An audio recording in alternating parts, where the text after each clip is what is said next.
Have there been any major parallels or things that you've been able to take from your career and apply to your real estate investing?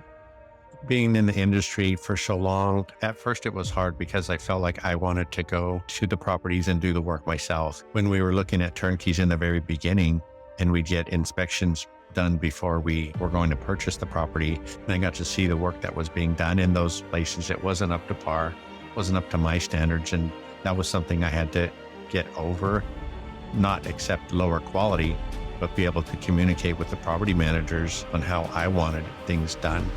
Even if it was going to cost us a little bit more or take a little bit longer.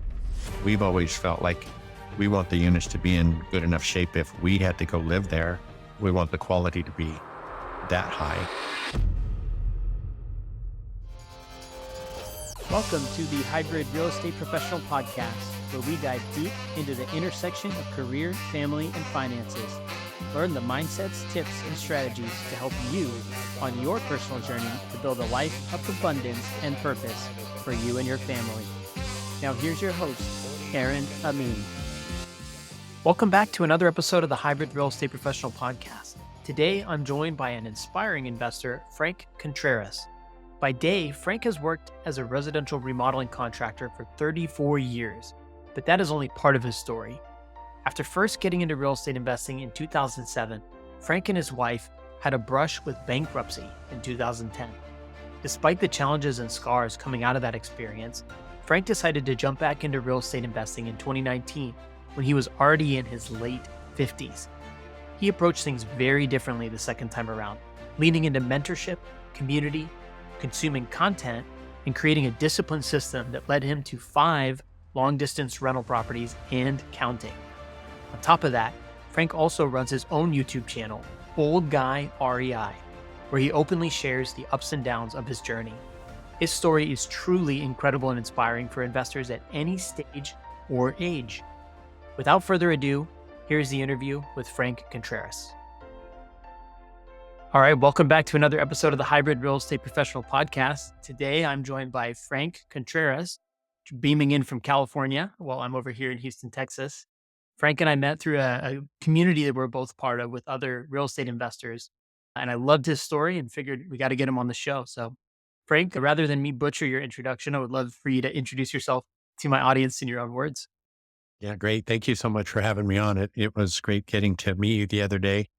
And like you mentioned, my wife and I are in California near Santa Cruz on the Central Coast. And we've been here for some time, 20 plus years in our current residence. And I'm a general contractor, residential remodeling specifically, lots of kitchens and bathrooms. It's been a good living for all these years.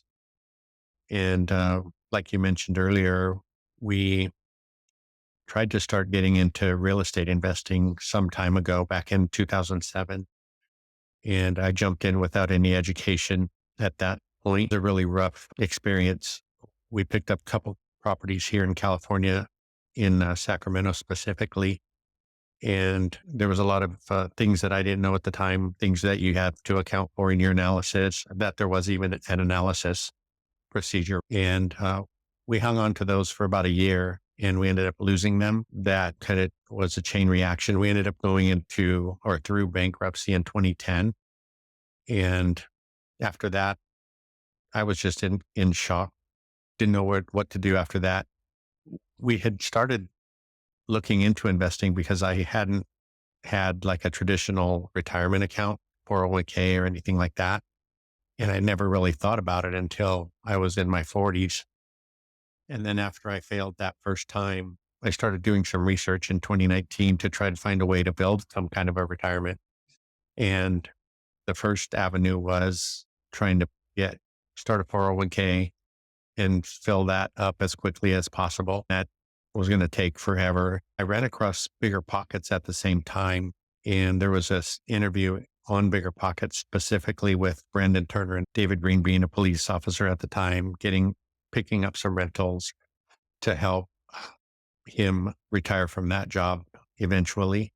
And that rekindled the fire in me. So we just kept taking in as much content as we could. It was nice that YouTube was around the second time around.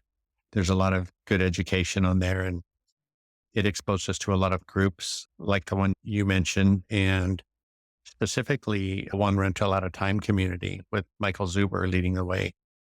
Through there, we found a lot of other, what I would call mentors. Dion McNeely is Dion Talk Financial Freedom was one of the first people we ran across.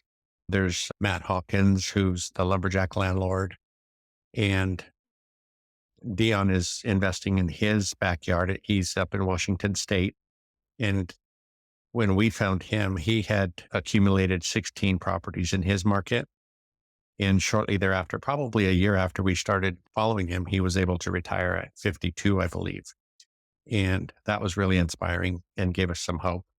So we've been following them. Like you said, we've been able to pick up 5 properties for 8 doors. Originally, we were looking at turnkey properties, and it dropped us in a few different states following turnkey deals. We ended up with our first triplex in a town called St. Joseph, Missouri.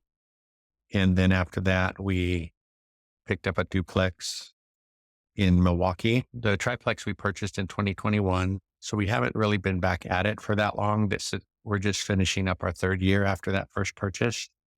And then last summer, we were able to acquire 1 turnkey in Indiana and 2 properties off the MLS, one in St. Louis and one in Illinois. The one that I said we were closing on next week is another one in St. Louis. It's a single family, 2 bedroom, 1 bath that we're liking that market, and we're settling in after being scattered all over the place. I love it. And you have such an incredible arc to your story, Frank. The initial chapter in 2007, which unfortunately you had very little control over all the macro things that were going on that caused some trouble for you. Like you said, you didn't have the bigger pockets, you didn't have the YouTube and the community that you have now. But no matter how prepared you were, it seems like the timing that you entered, it was going to cause problems, right? My parents invested all throughout the 2000s and they still invest, but I do vividly recall some of the scarring that they went through in that chapter. And so I applaud you for not only getting through it, which I can't imagine was easy, but coming back to it and with a reinvigorated attitude and an approach. And you have a strong purpose behind it. You're hardworking, very committed to the process. And it's amazing what you've been able to build, especially the second time around. I think building it once is hard enough, but building it twice, especially after some scarring, is no easy feat. A couple of things I want to ask, many things I want to ask, but the first time around, what would you say inspired you to get into rentals in the first place? And then can you just tell us about the very first rental property you bought? Yes, of course. Back then, I was still doing remodeling, or I was doing remodeling at the time, and I had other contractor friends that had a rental or two, and I used to hear how well they were going. I didn't realize that they had them for a while. So they had time on their side for things to even out and start cash flowing for them here in California. And so when we tried to do it, it was really easy to get loans. Like you said, you remember the times they were just handing out money right and left, and you could get, and actually we qualified for 2 properties. The first one was a single family, and they were both in Sacramento. The other one was a duplex that was owned by a friend of my sister's, and she had done well. She bought it and it was cash flowing for her. So she put the thought in my head that we could do just as well as she had. And once those mortgages reset, they were all adjustable rate mortgages that we picked those 2 properties on with. And after the interest rates reset, all the numbers just blew up. And we didn't take into account things like property management, maintenance, and CapEx and vacancy, any of that stuff. So the rent was barely covering the mortgage. And then when it reset, it wasn't even covering the mortgage. And we had those extra costs on the side that really we were feeding it for a whole year. And like you referred to, we had a lot of sleepless nights, or I did anyway. I can never remember a time that I was so worried. So how did you grapple with that? And I know obviously 10 plus 15 years at this point have passed, but how did you get past the memory of the way you felt at that time and get back in the game with confidence? I'm amazed by that. And I'm sure it was a journey, but I would love to just know how you got back in the race. Yeah. In the middle of 2000, when we restarted again in 2019, I mentioned we went through bankruptcy in 2010. That was very difficult because we were always raised to work hard and pay our bills and things like that. And going through bankruptcy just seemed like we were cheating.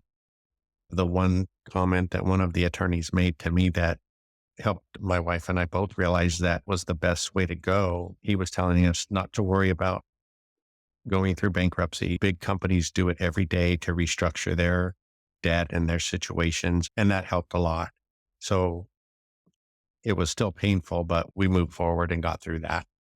And then we realized it was going to be about 7 years before we could build our credit back up and move forward from it. After that, 2017, 2018, I was just trying to think of, like I said earlier, a way that I could have a retirement. My father worked till he was 78 and passed away working, not physically working, but still having to get out there and work because he wasn't ready for the time.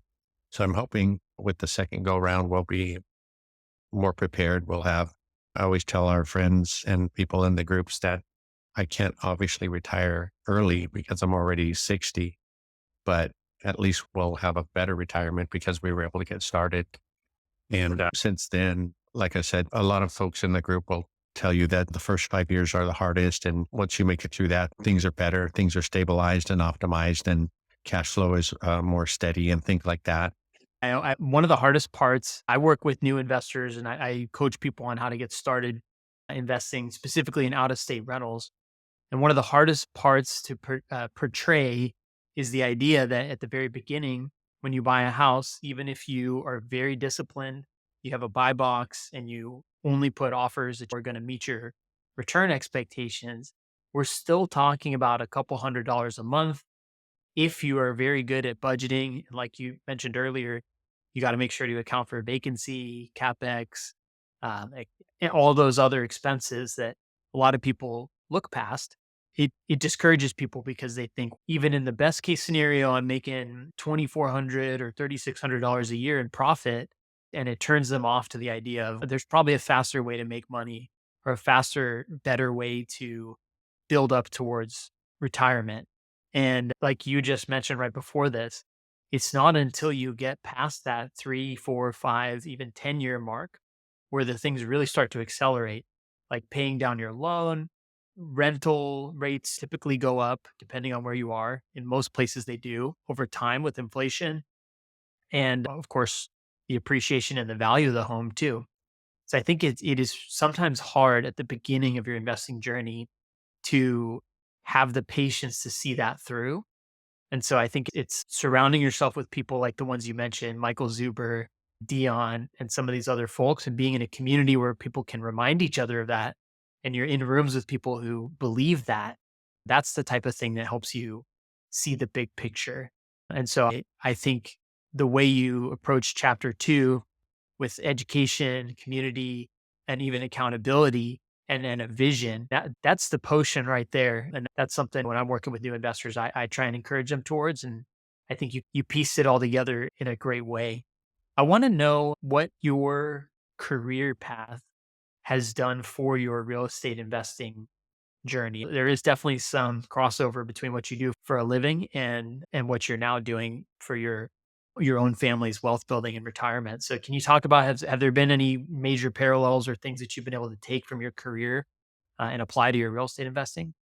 Yes, definitely. Being in the industry for so long, at first it was hard because I felt like I wanted to go to the properties and do the work myself. When we were looking at turnkeys in the very beginning and we get inspections done before we were going to purchase the property, and I got to see the work that was being done in those places, it wasn't up to par, wasn't up to my standards. And that was something I had to get over, not accept lower quality, but be able to communicate with the property managers on how I wanted things done, even if it was going to cost us a little bit more or take a little bit longer. We've always felt like we want the units to be in good enough shape. If we had to go live there, we want the quality to be that high. And once I realized that we should form a team in different markets through the property manager and through the agent, and they could help us find good people. And the fact that I do that kind of work helped me communicate better with them. And also, when they realized I knew what I was talking about, they seemed to have a little bit better respect for me, is for lack of a better term. But that's helped us get through these first few years. I understand what they're telling me. If they say, for example, we had one unit where the sewer pipe cracked in the wall and there was a foul odor. So they were able to provide photographs and things like that for us, even video. They'll do video for us. And that helps us understand what they're talking about. But I already understand it. A lot of people would panic and thinking all the waste is just going down the wall or something like that. So it's helped me not panic. It's helped us stay calm. And my wife understands that too, because she's been in this business with me for all this time too. So she understands. And something you mentioned earlier, I think a lot of us are just it's after instant gratification. And when you talk to people, I'm sure you've experienced it, and you let them know, hey, in 3, 5 years, things are going to be nice and smooth. You're going to be in a lot better place, but they can't even wait a week for that gratification. So it's hard for a lot of people to look that far into the future. But like in our case, 3 years have already gone by, and it's gone by so fast, and things are coming around. Like we said, we're seeing progress with the properties. All the education that we've taken in so far has helped us stay focused on analyzing the properties before we purchase and sticking to your guns, right? Some of us would do a deal just because we're anxious to get started. But after a while, you understand there's going to be another deal next week. So you don't have to worry if you don't get this one. And you definitely don't want to buy a bad one for your first one. So I think, like you mentioned, that crossover has really helped us a lot. Today's episode is brought to you by the Remote Real Estate Academy, the community I launched last year where I personally coach investors and empower them to buy rental properties anywhere in the United States. My business partner Nathan and I have a collective 15 years experience with over 20 cash flowing out of state rental properties. We provide a step-by-step playbook on how you can build your own portfolio and start accessing the life-changing benefits of real estate investing starting today. Go to remoterealestateacademy.com for more info, or better yet, shoot me an email at aaron@aaronamin.com with subject line RREA, and I'll throw in a special bonus for podcast listeners who join the Academy. Now let's get to the show. Yeah, that's amazing. I'm on the other end of the spectrum where I'm really inspired by setting a big vision. I recognize the power of real estate investing. I'm great at taking action. I have a general bias for action, and I'm good with numbers. So I have some strengths. But then if you show me a project plan at a house, or you try and run me through different types of materials for a remodel, that is not my language. That's not something I'm very well versed at. So that's a weakness. So yes, I can generally identify good deals and get into them and understand them.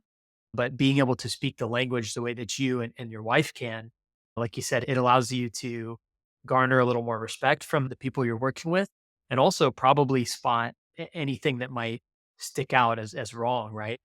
Not to assume malintent from any other contractors or vendors, but I'm sure if somebody gets the sense that you don't know what you're talking about, it's a little easier for them to pull a trick on you if they were so inclined. So it definitely gives you Yeah. some advantages to be able to speak to that. And then the second part is, like you said, just being disciplined and having that buy box. This is something Michael Zuber talks about all the time, is just create a very specific buy box that you know that if you find a property within it and you make an offer on it, it's going to, barring something completely unforeseen, it's going to meet your return expectations. And return expectations, when I say it like that, it sounds very formulaic, but the idea is that you remove some of the emotion from it. You don't get attached to every single deal. You just have discipline. You keep an eye out for a very specific thing. When you see it, you offer on it. And you know that eventually, if you continue to do that, you will end up with a deal that fits what you're looking for. And I think that is the part, like you said, with the instant gratification, that people don't necessarily want to do that. But I actually think it's an advantage. And the people that I've coached that can come to that realization usually see it this way too. Because it's so simple and because it's so predictable, it becomes second nature and it can become part of your just daily routine. Instead of you having to try so hard to locate a deal, you set up a couple different inbound traffic sources through your trusted agents, other investors in the area who know what you're looking for, property managers.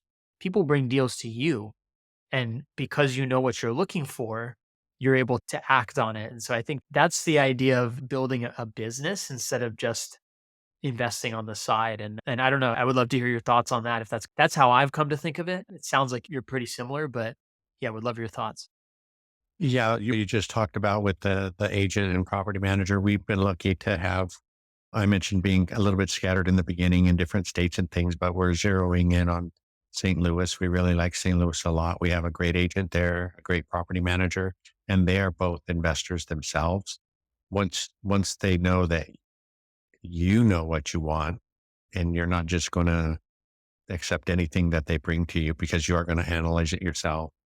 Again, that I guess mutual respect comes into play at that point. We've had discussions before too about if you're in a market and you have an agent bringing you deals, just call them deals. But if you keep turning them away or telling them that you don't like the deal, eventually they're going to stop bringing deals to you unless you can let them know why you don't like a deal. It doesn't meet our cash on cash return or it doesn't cash flow at all.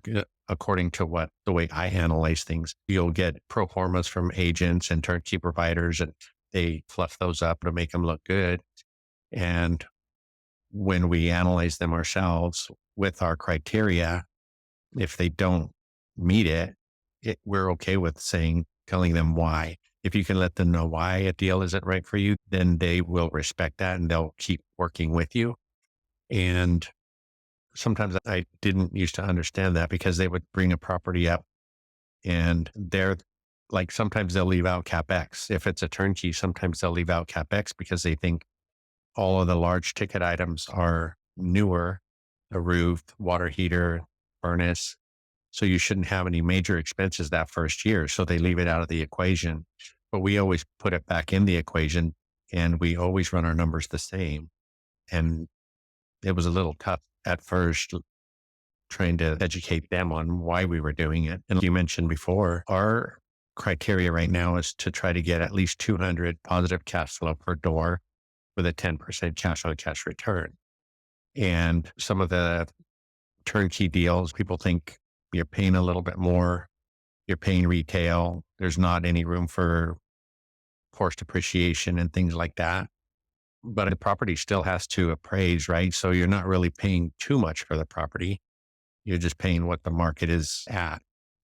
And those little things, once you start understanding that, it's going to be a little bit easier to understand when you run across a good deal. Like Zuper talks about finding average in a market and then looking to beat it. So if, like in St. Louis, we can pick stuff up off the MLS and get a 8 or 9% cash on cash return all day long. And recently the deals that our agent brought us are like a 12 to 15% return. Then you dig into that really deep and you need to be ready to pull the trigger, right? You don't want to just jump on it because your agent brought it, but you want to be able to analyze it quickly and move on it. And that's another area where you'll gain some respect because they know what you're doing and can help you move forward. I think that's really important when you're trying to build relationships in any market. And the Midwest, the price to rent ratios make a lot more sense than they do in like California and Washington and LA, different places like that.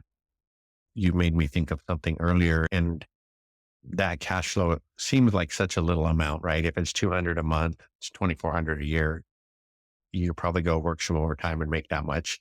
But if you have, again, in these markets, the one we're closing on next week will be all in for 25,000. And if you right now with high yield savings account, what you would get on 25,000 sitting in the bank could be what, maybe $50 a month, if that.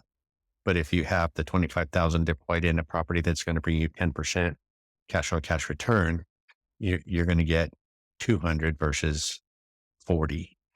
So for me, it's better to have the money in a property than in the bank for sure. 100% agree. And I think there's many ways to think of analyzing deals. Some people only think of cash flow. Some people focus a little bit too much, in my opinion, on the appreciation side. There's always a kind of sweet spot middle ground. But like you said, that $200 per door. And I want to emphasize that's $200 net cash flow. One of the things that drives me nuts, and I think you and I are in agreement on this, is when people they rent a property for $1,400 and their mortgage with principal, interest, tax, and insurance is $1,200. And then they come running around on the internet talking about how they have $200 a month in cash flow, but they obviously don't because there's no allocation for any other potential things that might come up. And so I think that's a misrepresentation. And you already called it out that some of the turnkey providers and even agents sometimes pad those numbers because what they'll say is like the example you mentioned, this was just remodeled. Everything was just redone. There won't be any maintenance that comes up. Therefore, the cash on cash return will be this. But they remove those allocations that we know over time are very important.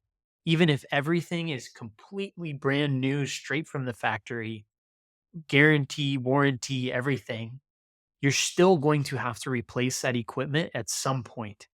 And if you wait 10 years to start saving for a $20,000 roof, you're going to be in for a rude surprise, unfortunately. And so I think that's where making sure that you have some sort of net cash flow to just stabilize and at least self sustain the property and then have some sort of reserve set away, then you have a business that's actually uh, operating with some sort of sensible financial backing, if you will. And then the better part from there is that once it can self-sustain, if you've analyzed well and you've planned well, you're taking care of it and being proactive instead of reactive, then you can let the loan pay down and the appreciation and the tax benefits do their thing over time. And that's where the real beauty comes in. But I think it's sometimes people get fixated on one specific part of the benefits of real estate and they maybe miss the bigger picture of what it can be worth. And that's why you have to stick it out for more than 1 year or 2 years, because I think just about any investor that I know, myself included, and I'm sure yourself included, has had one of those unfortunate experiences where they had 12 months or 14 months, 16 months, even a couple years at a house where nothing went wrong and then everything went wrong, or at least one big thing went wrong. And all that cash flow they've been accumulating that they've been feeling all proud about, understandably, it feels good to build up a cash reserve. It gets wiped out in one swoop, and then they get discouraged. And to the extent that humans can do this, which is hard because we're emotional creatures, being able to try and understand that, okay, this cash flow is ultimately, in my mind, meant to self sustain the property and let it continue to build. And if there's something left over at the end, great. That can be a great vehicle for retirement savings. And as rents grow over time, maybe you can tap into it. But I view the cash flow as something to reinvest back into the business, not something to pull out and pay my cell phone bill with.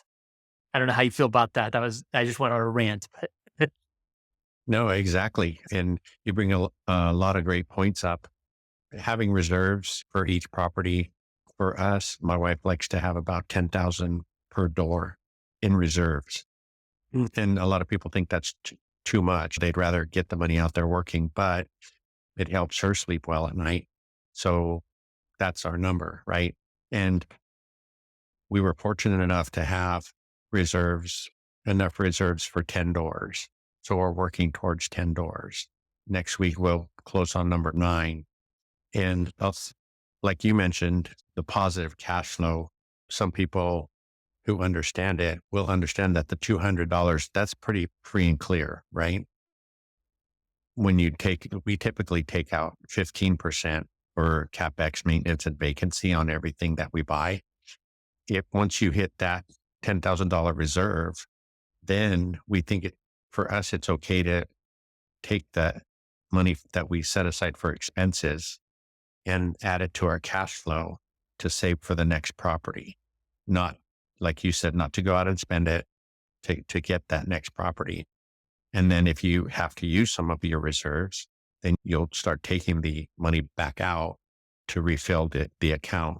And that's been critical for us.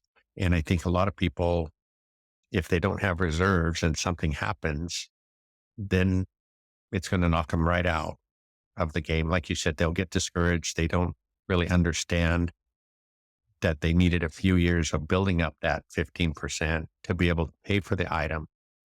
And in the beginning, it feels like it's coming right out of your pocket, right out of your savings account, which it is because it's a brand new property.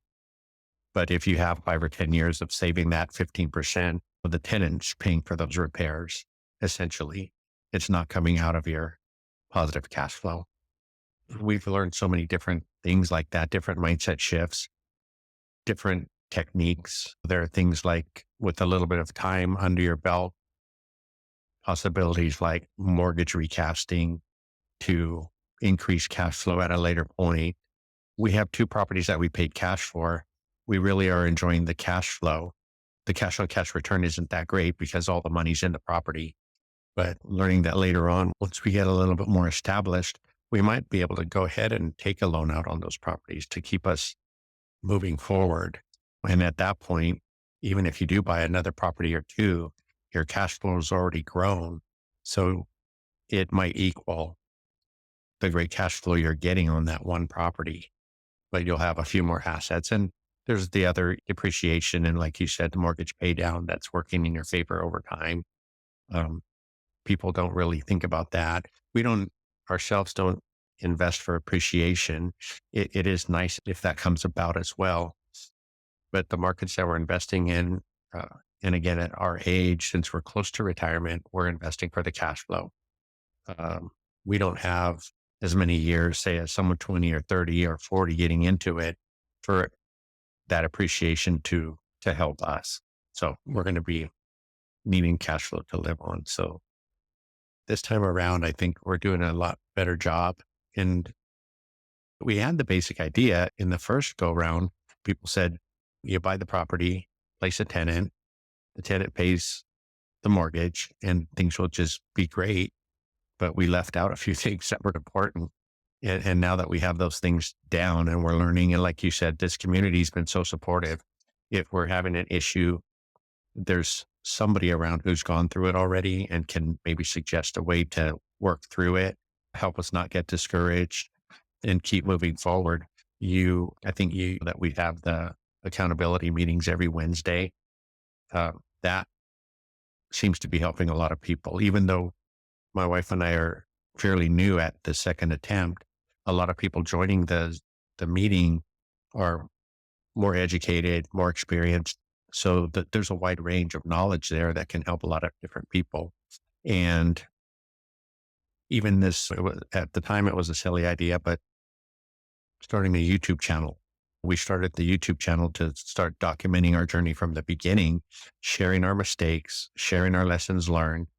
And we just basically started with our portfolio from the beginning. And it seems to be helping a few people out there that we just wanted to give back and help where we can. I think people in the beginning is where we needed the most help ourselves, and letting them see, hey, this guy was 57 when he restarted. It's not too late.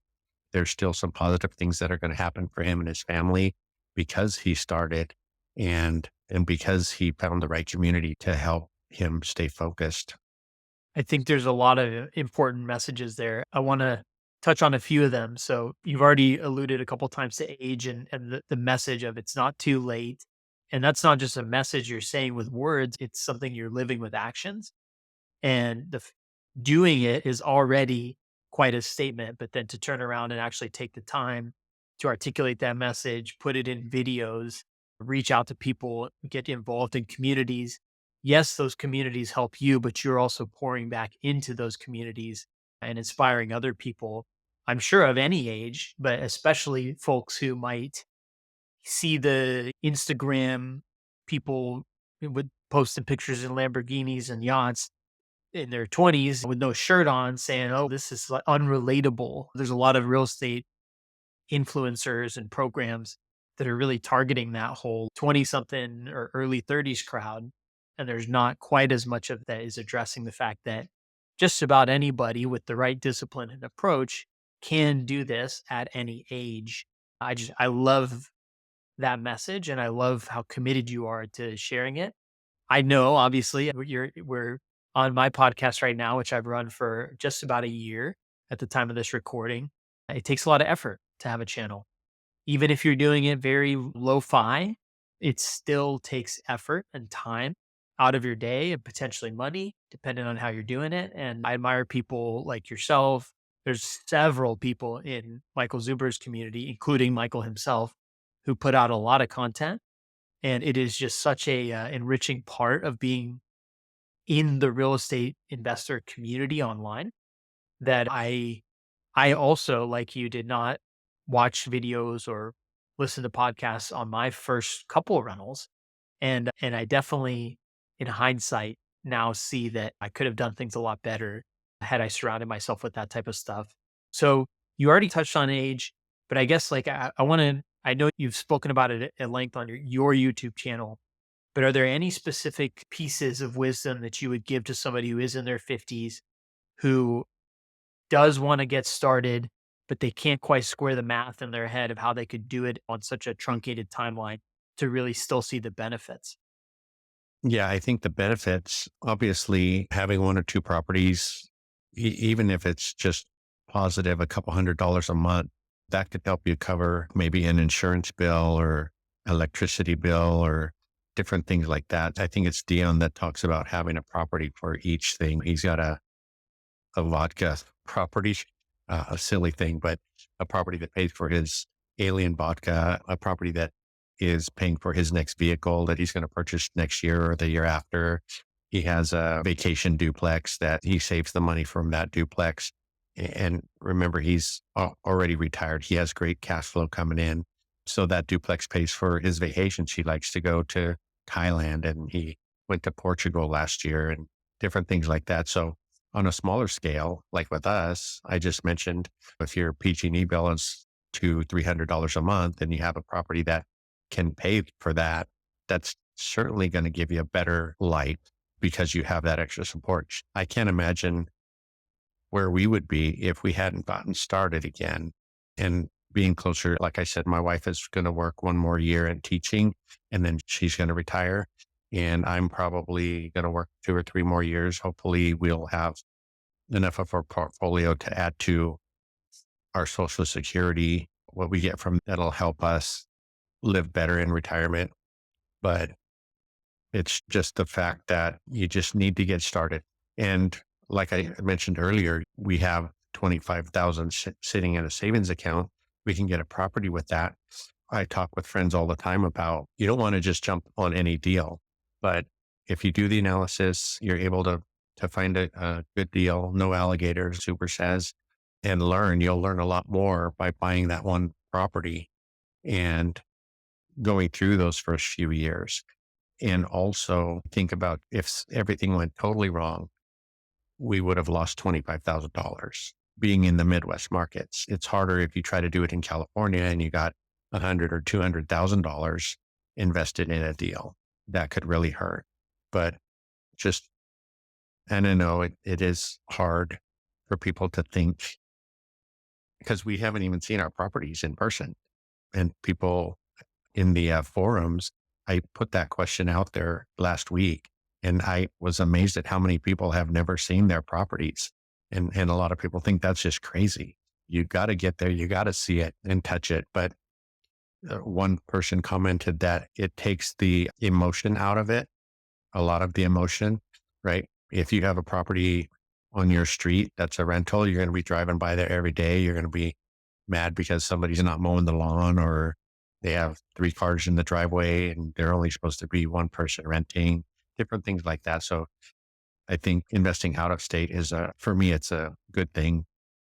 Otherwise, I'd spend too much time worrying about what's going on and how people are treating the property. But that's what your property managers are for. But getting back to starting at a later point in life, there are several of us in this group that are older and even older than I am that are giving it a go and they're finding success. So I would encourage everybody to find a group like this. If we can put my information out there with this video that you're recording, I'm always up for talking to anybody that needs help. The basics of analyzing a property, or we've gone through inspection reports with friends that didn't quite understand them. And that was a thing that came around before too, because I didn't think in the beginning, what do I have to offer? We're just starting out again ourselves. But then my wife and son helped me realize that all this experience, landlords out there, new landlords out there could benefit from the years I've put in remodeling. And some of our videos are just about that, plumbing or paint or drywall, whatever. And we have friends that we haven't met in person yet, but they'll call me. We'll talk through something they're going through on one of their repairs, and we've been able to help that way. So that's been really rewarding. Yeah, it's amazing to be able to give back. And I think some people, they feel this maybe imposter syndrome when they're starting out, like whatever they've done. People tend to discount the value of their own experience and then probably overvalue sometimes other people's experience. And I think there's something to be said for just telling your story from your perspective. Instead of telling people what to do, you are just sharing what your experience has been and what you've learned from it and letting other people make the judgment on what to do with that information. I think that's a very powerful way of giving back. And that's what I try and do. This my show is mostly interviews with interesting people like yourself, where I learn a tremendous amount about other people's experience. So there's a little selfish component here where I learn every time I sit down at this microphone. And then I also have some of my own content where I'm sharing my story too. And I just think that there's a lot of generosity in the real estate investing community, especially if you can connect and plug into these kind of ones that are curated by trusted mentors and people who have a good philosophy, such as Michael Zuber. Chad Carson's another one, the small and mighty real estate investor. I'm in a community with him as well. He's become a friend and a mentor as well. And just finding those people that have a philosophy that's aligned with what you're trying to accomplish. It's a really warm feeling. You feel like you can grow together alongside people. Whereas that's one of the beauties of the internet. If I walk down my street, I simply don't know if anybody has the same interests as I do, or if they're into real estate investing too. Part of that's because I haven't asked, but the magnetism of these internet communities, you can find that common bond, and it's a really powerful thing. We're coming up on time here. You already mentioned this. I will absolutely share the in the show notes the link to your channel, which is Old Guy REI, Real Estate Investing REI. So we'll link to your channel, but if people want to just get in touch or learn more about you, where can they find you and any other kind of parting words you want to leave for the audience here? Yeah, I appreciate that so much.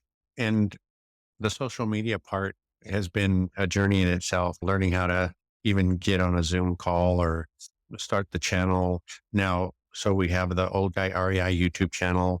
We're Old Guy REI on Instagram and Facebook. Some of our friends tease me about my AOL email address, but that's fjcbuilds at AOL.com. And those are the places that we're starting out. We've learned a lot. I think I heard you say earlier that our approach being lo-fi, I think that was a great way to put it, because Zuber says, just start recording. We've only done things on our phone. We don't have any fancy equipment, but I think we're 37 or close to 40 videos now. And he always says the first 100 or so people aren't even going to watch. So make those your practice run. And then things pick up after that. You get better after that. And the community, I was just thinking this morning, somebody was talking about a simple gesture that someone made to them about leaving a place better than they found it, and how much better the world would be if everybody thought that way. And in the real estate investing community, everybody's been like that so far that we've met. Everybody wants to give back. They're not selfish about their market or their agent or anything like that. And that goes a long way. You also touched on mentorships. I think the group that we're in, we're lucky because the guys will all tell us the good, the bad, and the ugly of this business. And you can walk into it knowing that. And we've paid for mentorships. We got to last February, we went to Zuber's event in Vegas. We got to meet our mentors that we've taken their courses online, and we found good people ask me about mentorships a lot. And personally, we've probably spent around $8,000 on mentorships, and it's helped us advance a lot faster. And they've been great people. So again, you talked earlier about the Lamborghini kids and all that stuff. That really turns me off when I see that. But once you get in a group like this, there's trust right from the start. Nobody's trying to scam anybody. And I just love being able to give back and help whoever needs it. There's no silly questions. Like we always say, we can talk about anything. Our Wednesday calls go on for hours. We were on for 4 hours last night. Sometimes they get a little bit sidetracked, but for the most part, it's all real estate. That's amazing that you guys have a weekly group where you get together and you feel comfortable enough and engaged enough and passionate enough about the topic that you can spend that kind of time. Yeah, the way I always think of it is pouring into each other with knowledge and wisdom and encouragement. And that is the type of environment that we could all use more of. So with that, Frank, I love everything you're doing. I really appreciate all your time here. I'm looking forward to putting this episode out here. It's an incredible story you have, and I'm glad we've connected, and I know we'll be staying in touch. And I hope to have you back on the show again in the future as you continue to build out your portfolio. So thank you again for your time. I really appreciate your time and the opportunity to come on. Thank you so much. Of course. Thank you for making it to the end of today's episode. As you may know, podcasts are very difficult to grow organically. If you're getting value from today's episode, I'd deeply appreciate if you can take 30 seconds to leave my show a 5-star rating and review. This will go a long way to helping me reach more listeners just like you. Thank you so much in advance.